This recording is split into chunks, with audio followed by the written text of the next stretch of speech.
Hey, how's it going? Oh, my chair's leaning back, but that's a good thing. How's it going? I hope your day's going great.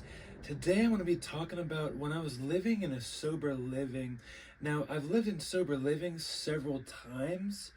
Well, I guess like a couple times, but it was always an interesting experience, especially this one because this was during the COVID lockdown. So I remember I got to this place, I think in 2019 January, and I was living there for a while because this program that I was in, they would pay for your rent until you got a job, and every once in a while they would drug test you. You would go to these groups, go to basically group therapy, and they encourage you to go to Alcoholics Anonymous, Narcotics Anonymous meetings. So I remember in this sober living, there was a crazy cast of characters. Now the manager, I'm just gonna say that his name was Steve. There was another guy named John. I'm gonna say these names for the sake of the video. And there was always there was always something going on there. There was always a new person. People would never get along with one another. And I remember we would all get drunk because nobody would check in on us.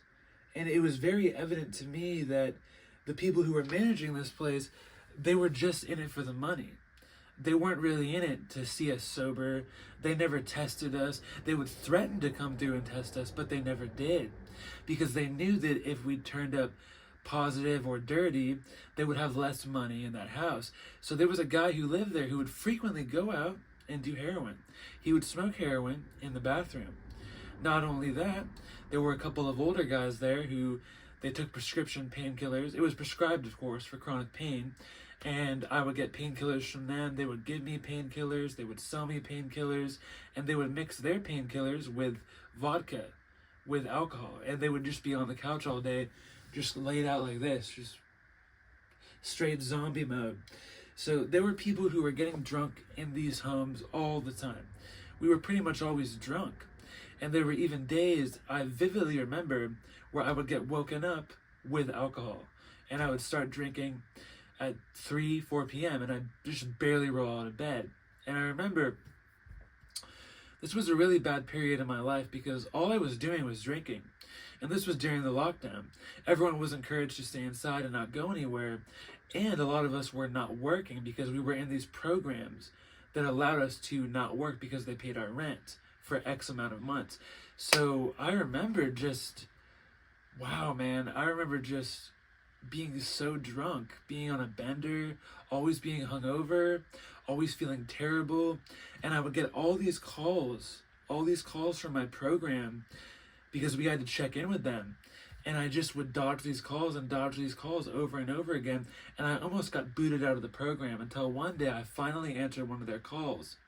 And they said, hey man, this is like your last chance. Like, we're about to kick you out. We're about to get rid of you. But you answered this call. And I was like, thank God. And I remember I was getting so paranoid after all this drinking. I woke up one day and I remember I heard a knock on the door. And I just immediately thought, oh my gosh, it's the cops. It's the cops. Like, for some reason, I'm in trouble and it's the cops. Oh no, oh my gosh. And I remember this period of heavy drinking was just so bad for my mental health. It was horrible.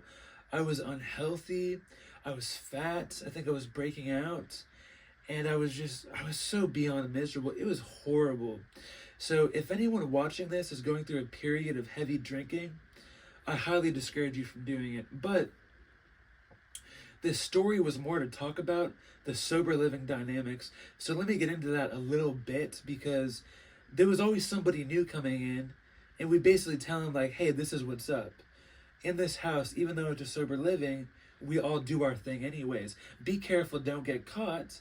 Don't smoke weed because it's in your system for way too long. But we would all get drunk together. We'd have big parties. And I remember in the back, there was this room. It was like a garage, but it was nicer than a garage.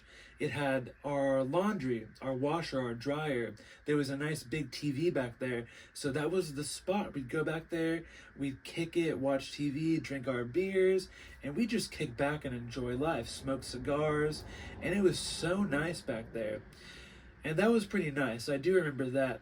And I remember one of my friends would come over there, and I would sneak him back there because we weren't supposed to have guests over, but I'd sneak my friend back there. And it was kind of away from the house, so nobody knew he was there. And we'd stay out there all night getting high on painkillers, popping Percocet. It was usually Percocet. And yeah, we would take that and just be back there all night getting high. And this whole sober living experience, it was the complete opposite. It was the complete opposite of sobriety. You couldn't get further from sober. It was a nonstop bender, baby. And I remember during this time period, there was this guy that moved in. Nobody liked this guy. This guy sucked. I mean, at the time for us, this guy really sucked. He moved in. He had a weight bench in the back, and I remember it was right outside my window. And this guy, every morning at like fucking 7 a.m., this guy is just, ugh, ugh, ugh. And this was a big guy. He would have chains on his weights, and this guy would be on the phone talking all out at 7, 8 in the morning every morning, and we really hated this guy. We were so fed up with him. And he would try to snitch on us. He would try to encourage more house meetings and more drug testing. So this guy was our number one op. And we really didn't like this guy. I forget his name though. But anyways, this guy, what we did to him is, this was pretty funny.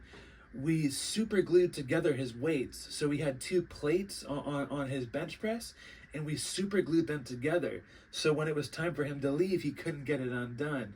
And I wasn't around to see that, but I heard that was pretty funny.